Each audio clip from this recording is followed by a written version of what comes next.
ఇండియాలోనే #1 varicose veins hospital Avis vascular centre. నమస్తే అమ్మా. నమస్తే అమ్మా. అమ్మ, అక్రమ సంబంధాల్లో ప్రేమ ఉంటుందా? అదే ప్రేమ అనుకొని పొరపడుతున్నామా? అక్రమ సంబంధాలు ఎప్పుడు వ్యామోహం వల్ల ఉంటాయమ్మా. ప్రేమ ఉన్న చోట అక్రమం అన్నది లేదు. ఇప్పుడు ఈ అక్రమ సంబంధం అన్న పదం మీరు ఏ సందర్భంలో వాడుతున్నారు? శారీరకమైనటువంటి సంబంధాలనే అక్రమ సంబంధాలు అంటున్నారు, అంతే కదా? శరీరం వరకే పరిమితమైనటువంటి సంబంధంలో ప్రేమ ఎక్కడుంటుందమ్మా? మరి అదే ప్రేమ అనుకుంటున్నాం అని భ్రమలో ఉంటున్నారు. అది చెప్పా కదా, వ్యామోహం తప్ప ప్రేమ కాదు. Lust, it's not love. This could be like better definition. Lust అంతే. ఈ అక్రమ సంబంధం అన్నది ఏమిటి? సమాజం ఒప్పుకోలేదు, కుటుంబం ఒప్పుకోలేదు, కనీసం తన మనస్సు కూడా తనకు ఒప్పుకోలేదు. తన మనస్సే తనకు ఒప్పుకుని ఉన్నట్టయితే అక్రమం అనే పదమే లేదు. ఇంట్లో వాళ్ళు ఒప్పుకోకపోయినా నేను ఇతన్ని లేక ఈమెని వివాహం చేసుకుంటున్నాను, మేము కలిసి ఉంటున్నామని పబ్లిక్ గా చెప్పుండేవారు. మరే చేసుకునేవాళ్ళు, అసలు చేసుకునేవారు. 10 మందికి తెలిసేటట్టుగా చేసుకునేవారు. అప్పుడు అక్రమం ఎందుకు అవుతుంది? అది కాదు కదా, ఇంకా పెళ్ళి అయిపోతే కొంచెం విప్లవం అవుతుందేమో గాని అక్రమం కాదు. అక్రమము అంటే ఇంట్లో ఒక భార్య భర్త కలిసి ఉంటూ భార్య గాని భర్త గాని ఇతరులతో వేరే సంబంధం పెట్టుకున్నప్పుడే మనం అక్రమ సంబంధం ఉంటున్నాం, అంతేనా కదా? అవునమ్మా. That could be anything, physical, mental. అది కాన్వర్సేషన్. జస్ట్ ఫిజికల్ గా అయితేనే దాని అక్రమ సంబంధం అంటామమ్మా. మెంటల్ గా అయితే ఎందుకంటాం? ఇప్పుడు మానసికంగా నాకు ఇంట్లో పరిస్థితులు బాగుండలేదు అనుకుందాం, నాకెవరైనా ఓదార్పు పలుకుతుంటే మాట్లాడుతుంది, అక్రమ సంబంధం ఎట్లా అవుతుంది? That could be friendship. Friendship అంతే. అందులో గాని శృంగారాన్ని జొప్పించి పిచ్చి మాటలు మాట్లాడుకుంటే మాత్రం that is very bad.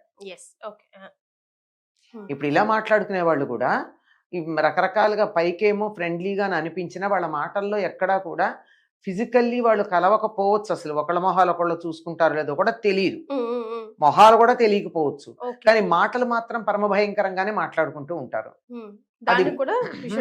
That's not at all correct. మనసు కూడా ఎవరికి పడితే వాళ్ళకి అలా పంచి పెడతామమ్మా. అదెంత దాని చాలా జాగ్రత్త. నా మనసు కానీ దాని నుండి వచ్చేటట్టు నా భావాలు కానీ, అదే ప్రేమ మొదలైనటువంటి సున్నితమైన భావాలు కానీ నా కుటుంబ సభ్యులకు కావాలి, నా భర్తకి, నా పిల్లలకి, లేక నా భార్యకి, నా పిల్లలకి, నా తల్లికి, నా తండ్రికి, వాళ్ళకి పంచాలి. కానీ ముక్కు మొహం తెలియని వాళ్ళందరికీ అలా పారేస్తామా? విశ్వప్రేమగా ఇస్తానంటావా? ఒక వ్యక్తితో కాదు, లోకంలో ఉన్న జీవులందరికీ సన్యాసులు ఇచ్చినట్టు, భగవంతుడు ఇచ్చినట్టు.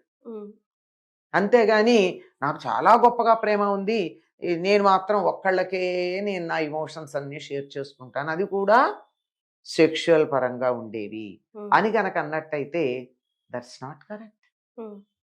ఒక్కరికంటే మళ్ళీ కూడా ఓకే, అంటే భర్త అయితే పర్వాలేదు, భర్త కాకి ఇంకోళ్ళకి. వాట్ ఐ మీన్ దట్ ఇది సరైంది కాదమ్మా. ఇది లస్ట్ అని అంటారు అంతే, అంతకన్నా ఇంకేం లేదు.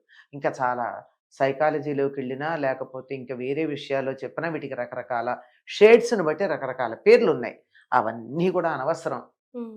అక్రమ సంబంధం అన్న చోట ప్రేమ లేదు, that's all. One way traffic లో కూడా ప్రేమ లేదు. ఇద్దరికీ పరస్పరం కలిగితేనే ప్రేమ. ఒకవైపే గనక ఉన్నట్టయితే ఏమైందమ్మా?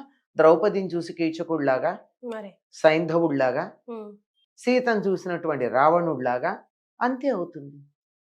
సీతే కాదు, రంభని చూసి కూడా రావణుడు అలా వ్యామోహపడితే ఆవిడ కాదంటే బలవంతం చేయబోతే శపించడం జరిగింది.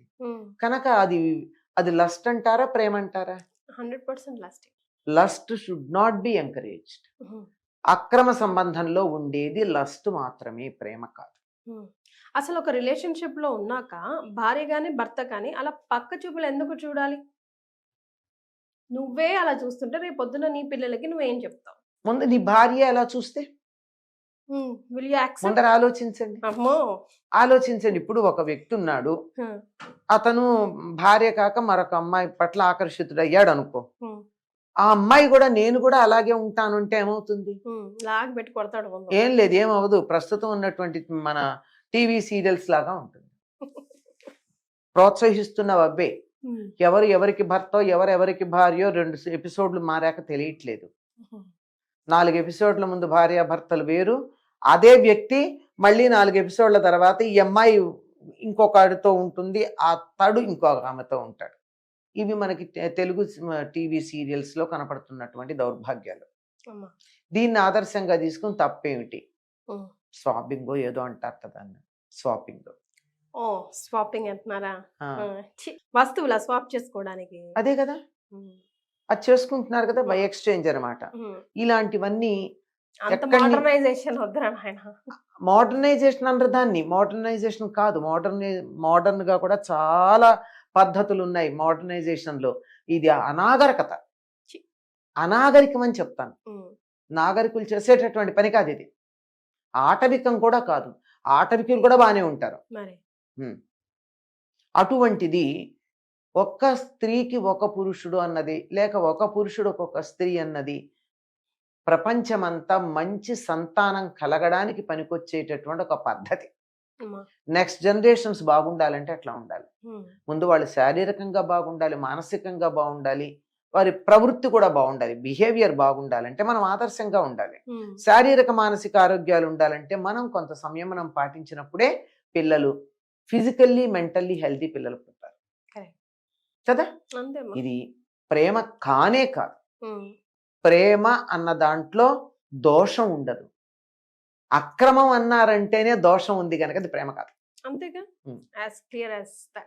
It's very very very clear. అక్రమంలో ప్రేమ లేదు. That's all.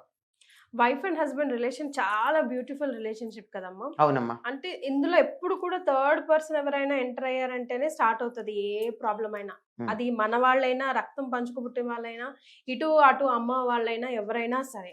అట్లా గ్యాప్ ఇవ్వకుండా ఉండాలంటే వీళ్ళిద్దరి మధ్యలో క్లారిటీ ఉండడం చాలా ఇంపార్టెంట్ కదా. వాళ్ళిద్దరు కలిసి ఉండడం అమ్మా, 2 శరీరాల్లో ఒకే ఆత్మగా ఉండడం అనేది మన వాళ్ళు చెప్పేటటువంటిది.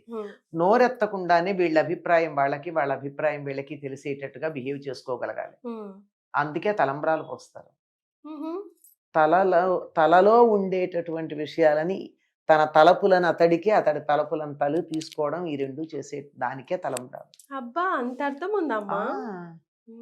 నా ఆలోచనలు నీ బుర్ర మీద పెడుతున్నానంటే నా ఆలోచనలు నీ బుర్ర మీద పెడుతున్నానని చెప్పి ఒకళ్ళకొకళ్ళు ఆలోచనలు పంచుకోవడానికి సంకేతం అది.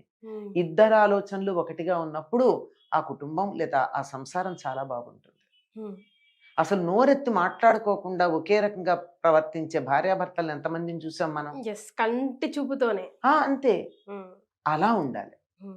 అంతేగాని అలా రావాలన్నా ఓవర్ నైట్ రాదు కదమ్మా. ఈచ్ అదర్ కి మనం టైం ఇచ్చుకోగలగాలి. వాట్ ఇస్ వాట్ అన్నది అర్థం చేసుకోగలగాలి. ఫ్యామిలీస్ కూడా ఆ టైం ఆ కపుల్ కి ఇవ్వాలి కదమ్మా. ఇవ్వాలి, అది ఇవ్వాల్సిన అవసరం చాలా ఉంది. థ్యాంక్ యూ సో మచ్ అమ్మా, ధన్యవాదాలు.